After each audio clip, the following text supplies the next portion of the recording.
If you're here looking for a CGI mustache, well, go somewhere else, because Henry Cavill is a monster hunter. Let's talk about it.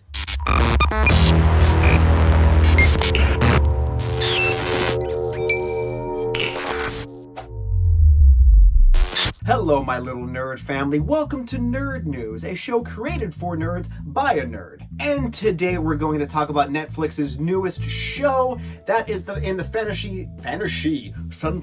It's my Sean Connery impression. And in this episode, we're going to talk about Netflix's newest fantasy/video game adaptation, The Witcher. But like we do before each and every episode, if this is your first time here, I would suggest if you hit the like, the subscribe, and the notification bell, because you will be notified of all future episodes and you get to see this pretty face all the time. I'm really not that cocky, I'm just trying to get subscribers. Just being honest. So, The Witcher. If you are unfamiliar with this story, well, I suggest you grab your favorite blankie, your favorite drink, and I want you to snuggle up and get ready for story time, kids, because Uncle Chavez, he's gonna read you a bedtime story. So The Witcher first started off as a novel by, oh my gosh, I am so gonna butcher the name. Okay, I'm gonna say it, and I'm gonna put it down here at the bottom, okay? Ready? Andrzej Sapkowski. This guy. And the book came out in the 90s, and it spawned a great little following. It's a great fantasy book. I've never read it, but I've heard it's a great fantasy book. I mean, clearly, that's why we're here today. Someone liked it, they made it into stuff, and now we're here talking about the stuff that they made it into, and let's move on.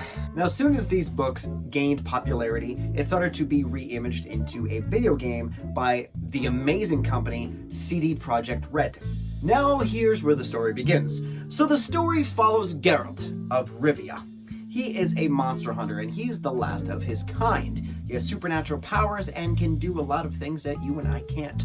Now, Witchers are monster hunters, and they protect the world, the realm of things that go bump or boo in the night. Now, a lot of video games have amazing stories and would adapt perfectly to the big screen, but there is one thing standing in the way of these fantastic stories, and that is the video game movie curse. Now, there has been a lot of movies that are adapted from video games, Super Mario, Resident Evil, Tomb Raider, all of which have been very bad. They have had little glimpses and hints of really neat things, but all in all, it's just dog poo-poo. It's bad.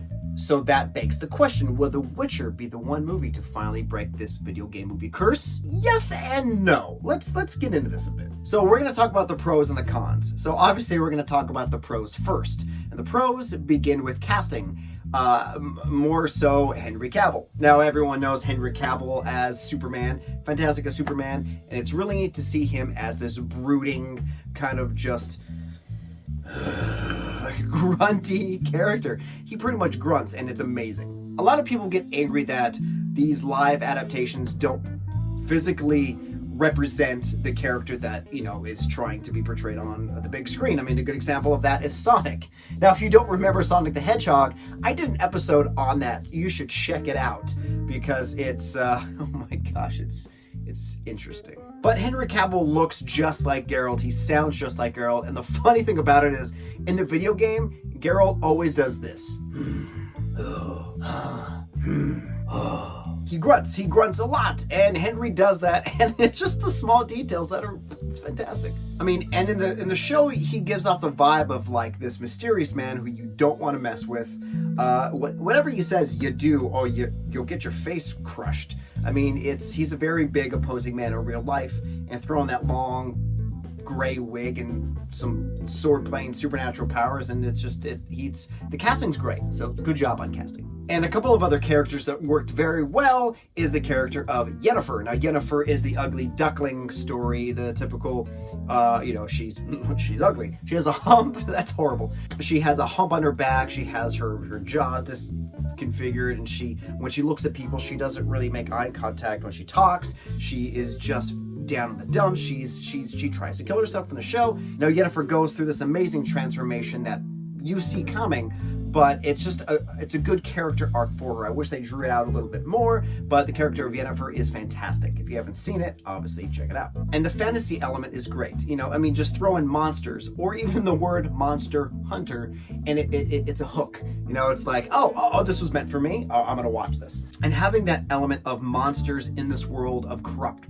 men and kings and queens, and you have a monster hunter. I mean, all the pieces are set perfectly in place for a great fantasy show that you could just kick back and, I don't know, whatever you drink when you watch shows, prune juice, I don't know, warm milk or milk with ice in it, I don't know, whatever you drink, it's perfect for that. So now the cons of the show.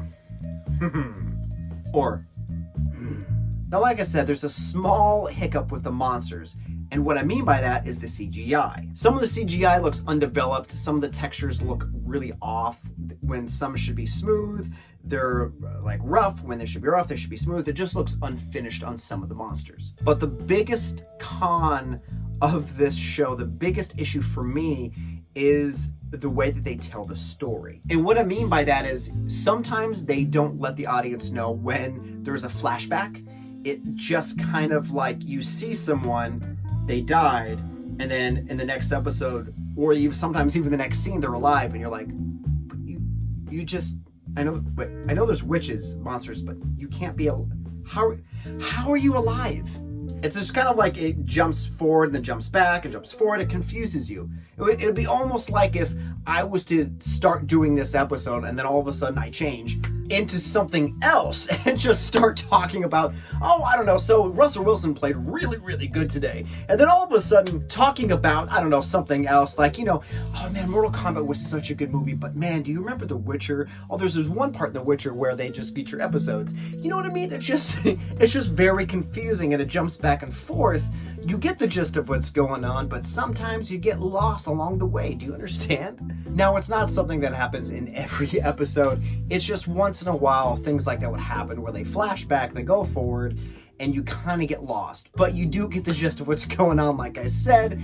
That's the only complaint I have. Now, don't let that deter you from watching the show. It is a great fantasy-based show that does represent the game very well. Now, a lot of people are saying it's trying to emulate Game of Thrones. I don't really see it that way. It literally is its own thing. But if Game of Thrones is your hook into this, then by all means, let it be your hook. And I'm really excited for season 2. I like how they left season 1. I love where all the characters are in their arc. It's a good show, a good, fun fantasy show, and I suggest you watch all 8. There are only 8 episodes, like The Mandalorian, all 8. So just watch 8 episodes and you'll enjoy it. So The Witcher, what did you think? Let me know in the I don't know why I'm doing a pirate. So The Witcher, what did y'all think? Let me know in the comments below. I want to know the thoughts inside of your head.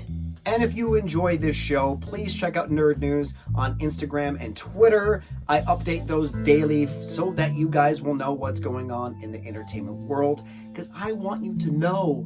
I want you to know. And until next time, guys, remember, The Watcher and Superman are the exact same person, except The Witcher doesn't need CGI for his mustache.